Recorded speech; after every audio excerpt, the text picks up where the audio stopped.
Well, Stay last week Sunday for the people that came? yeah, Did you stay here last week Sunday? I did my podcasting. What service do they have? No, it's the St. Joseph Church. Their roof needs repairing, so they can't. Yeah. Okay. Hi. Welcome to the show. This is Joycelyn Linton coming into the higher calling.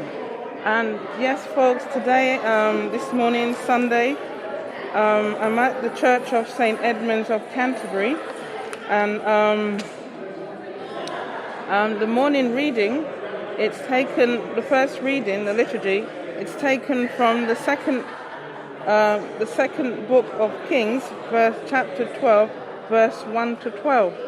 So the other church from down the road, St. Joseph, is coming to have their service here at 12 because they've got some repairs going on. But I know that it's the Lord that's gathering his souls so that they can be replenished, or so they can hear his word in due season. So the time now is 11:39 a.m. British Standard Time. The St. Edmund's service has just finished, and after this, the next church that comes in at 2 o'clock, there's another church. So it's all happening, folks. The souls are gathering, the souls are migrating. But the thing is that in the conscious mind, in the cognitive mind, in this top mind, they're unaware of what's happening. But the Lord has said to me, their spirits are ready. Ready, you're saying? Yes, the spirits are ready. And I even had to ask the Lord, what do you mean by the spirit is ready? So unknowingly, the souls are migrating to hear the word. The souls are migrating and gravitating to this sacred area. And can I tell you that this very spot, or this near to this spot, I'm going to say that Abraham set up one of his wells here. The Lord has revealed this to me, that Abraham set up one of his wells here. And the Lord has also showed me in dreams, and he said, when you come into the church service from now on, I want you to stand at a particular place, because the Lord wants to anoint that location for what he has in plan for this area. So the song that we used to sing at school, and did those feet in ancient times walk up on England's mountain green, can I tell you that the Lord has a very good plan for this area. He has a very good plan for this location. So I'm going to, with the time I have in the church until the next service starts, I'm going to go through the morning liturgy. But I was saying to you that the Lord has revealed to me that the spirits of the people are ready. Yeah? And I said I had to question the Lord on, Lord, what do you mean that their spirits are ready? And you know, at times the Lord doesn't give me a straightforward answer. He allows me to figure it out through the daily scriptural reading and the teaching that he gives to me. And even then, my mind is slightly and there's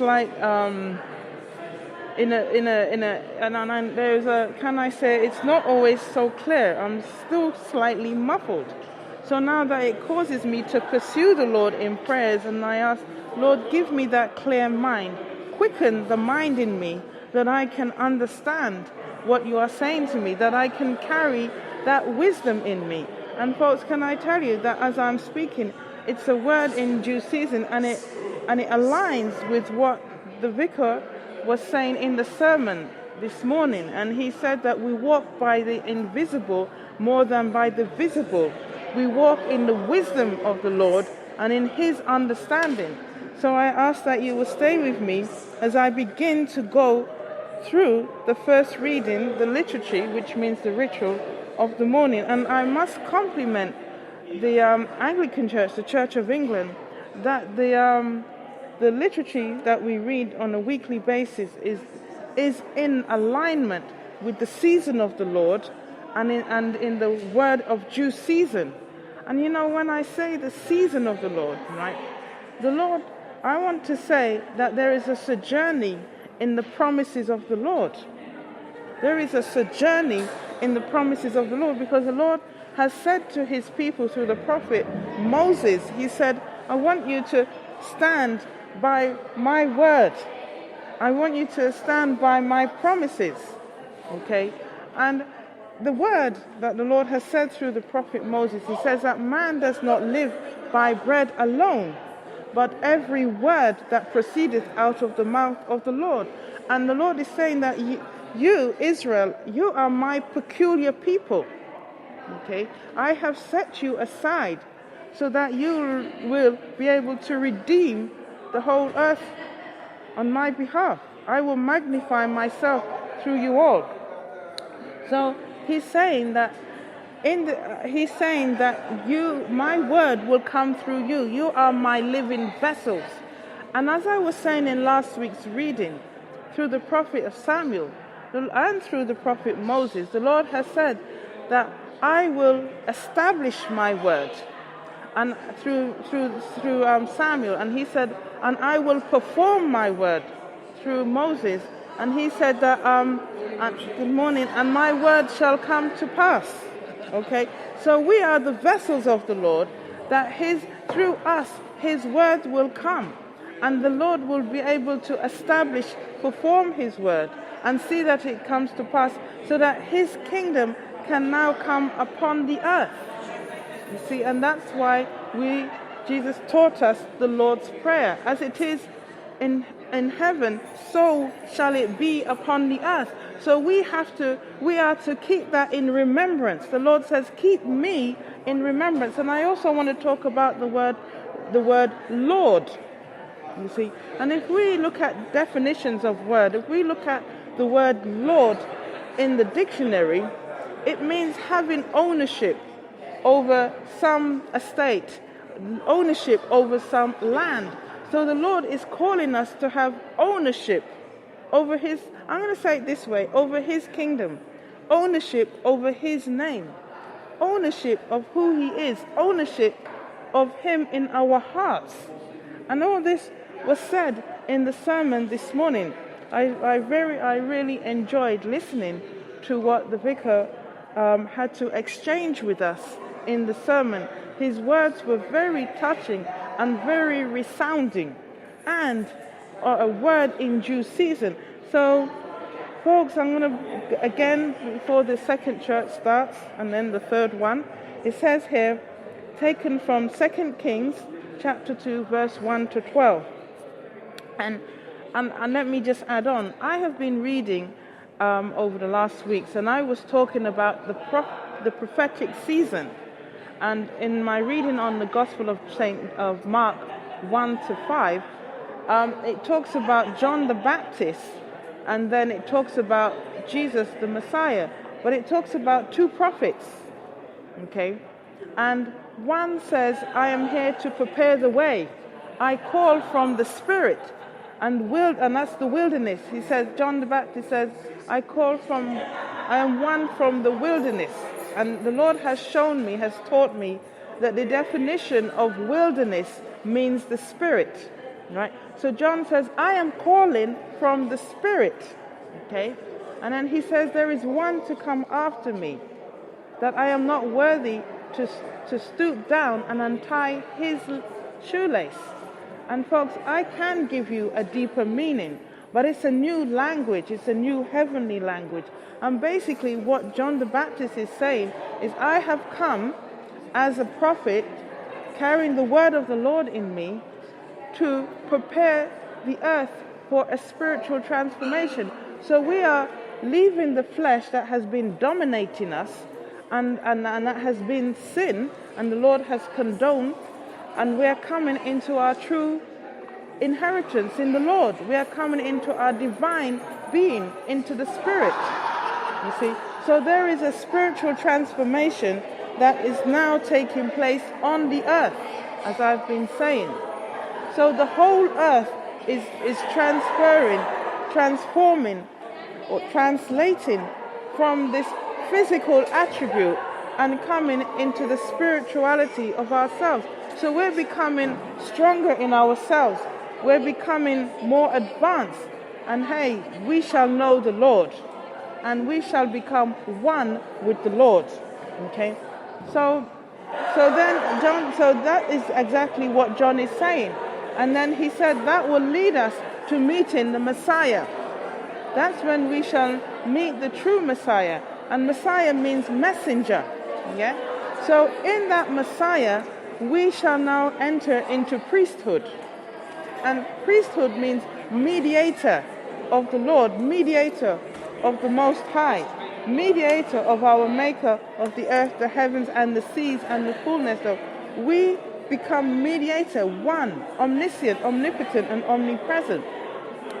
So I was saying that we're going through the prophetic into the priesthood, and now it's telling us something else, that once we've reached the priesthood, we're coming into the highest that we can in the Lord.